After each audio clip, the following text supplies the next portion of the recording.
होते हैं हमारे साथ थोड़ा लॉन्ग टर्म फंडामेंटल बात करने के लिए अल्फा एक्यूरेट एडवाइजर्स के मैनेजिंग डायरेक्टर राजेश कोठारी मौजूद हैं। उनसे समझते हैं कि उनकी इस समय क्या रणनीति रहेगी। Rajesh ji, good morning. पहला सवाल मेरा आपसे रहेगा, ये जो जीएसटी कट के बाद ऑटो शेयरों में री रेटिंग हुई, इस पर आपका क्या व्यू है? आपके पोर्टफोलियो में है क्या ऑटो स्टॉक्स, या ऐड किए क्या आपने कोई ऑटो स्टॉक्स यहाँ पर? Namaskar, Anuj. Good morning.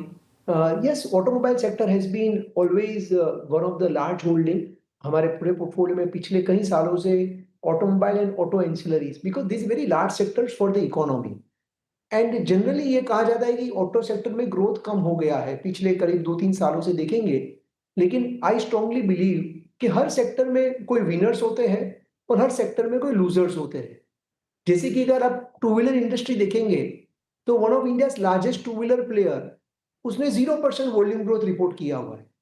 लेकिन अगर आप third largest two wheeler player देखेंगे तो उसने कंसिस्टेंटली 18 से 20% वॉल्यूम ग्रोथ रिपोर्ट किया हुआ है पिछले 4-5-6 साल में।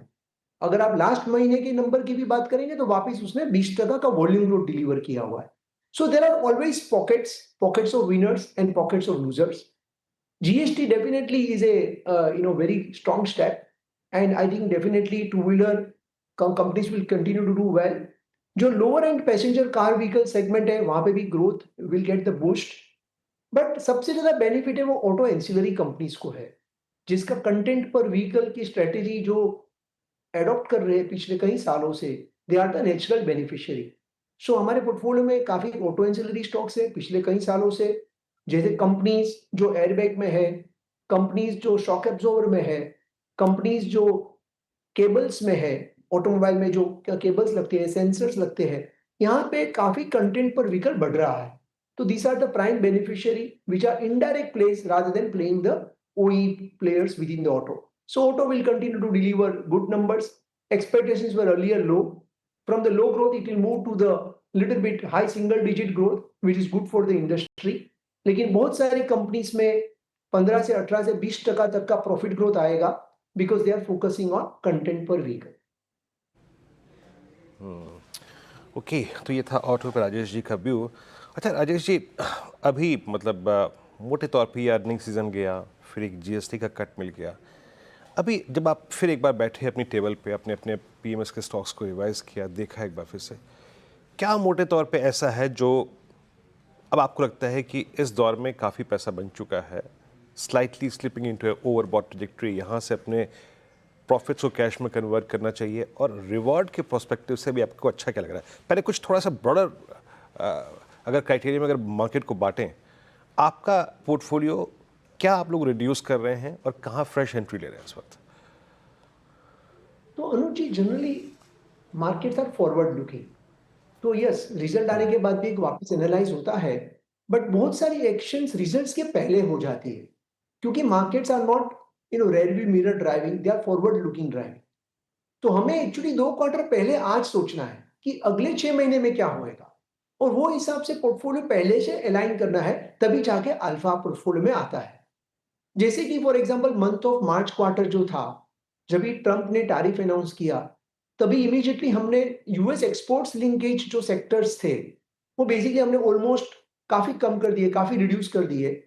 मैन्युफैक्चरिंग साइड में तो करीब less than 1% of the portfolio हमारा direct US exports high exposure जिसे कहते हैं, वहां पे अपना रखा, पूरा का पूरा रिड्यूस कर दिया।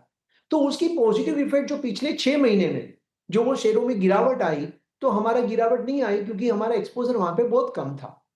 तो basically we need to look little bit forward rather than backward. अगर ये क्वार्टर की बात करें तो because of this very active and agile approach, जो बीएसई 500 का अगर अर्निंग्स ग्रोथ देखेंगे तो करीब 9 to 10% है। लेकिन हमारी दोनों portfolio strategies, triple IOP PMS and triple A budding beast, both the portfolios have delivered 20% plus net profit growth despite economic condition थोड़ी चैलेंजिंग है, थोड़ी नाजुक है, उसके बावजूद भी पोर्टफोलियो ने 20% प्लस अर्निंग्स ग्रोथ डिलीवर किया हुआ है। अगर फर्स्ट क्वार्टर में टोटल बीएसई 500 यूनिवर्स अगर हम देखें तो बहुत सारे रिपोर्ट आ रहे हैं कि भाई इंडिया में ग्रोथ नहीं है, हेडलाइंस आ रही है कि इंडिया का ग्रोथ स्लो डाउन है। तो मैक्रो प्रिंट इज करेक्ट, लेकिन बीएसई 500 में करीब 220 से 225 कंपनीज हैं जिसमें ईबिटा ग्रोथ 15% के ऊपर आया हुआ है। सो ऐसा नहीं है कि ग्रोथ नहीं है, बहुत सारी कंपनीज में जीरो ग्रोथ है, लेकिन बहुत सारी कंपनी में 15% के ऊपर ग्रोथ है। तो हमारा फोकस यही है कि how we can capture the next 2, 3, 4 quarters in terms of the growth. तो जैसे कि फॉर एग्जांपल कैपिटल गुड्स, यहाँ पे जो एचवीडीसी रिलेटेड टेक्नोलॉजी प्लेयर है, they are consistently delivering very strong numbers. Capital goods में अगर आप डीजल जेनसेट की बात करें तो वहां पे कंपनीज ने बहुत अच्छे नंबर्स डिलीवर की हुई है। अगर हम वायर एंड केबल कंपनीज की बात करें कंज्यूमर डिस्क्रिशनरी में, दे have reported very solid growth. If you look at the overall apparel segment, lifestyle segment, retail में बात करें, दे have reported very strong growth.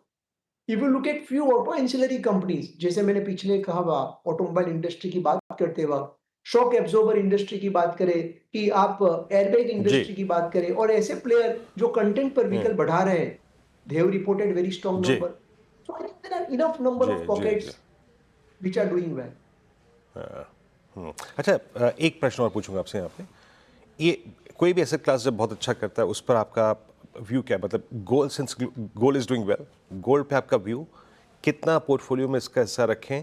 और गोल्ड फाइनेंस कंपनियां या फिर टाइटन या फिर ज्वेलरी स्टॉक्स या फिर वो बैंक्स जिनका गोल्ड लोन एक्सपोजर काफ़ी सब्सटेंशियल है, यहाँ पर आपका व्यू क्या है संक्षेप में Rajesh ji? So I think, recently we have reduced our exposure to gold finance companies.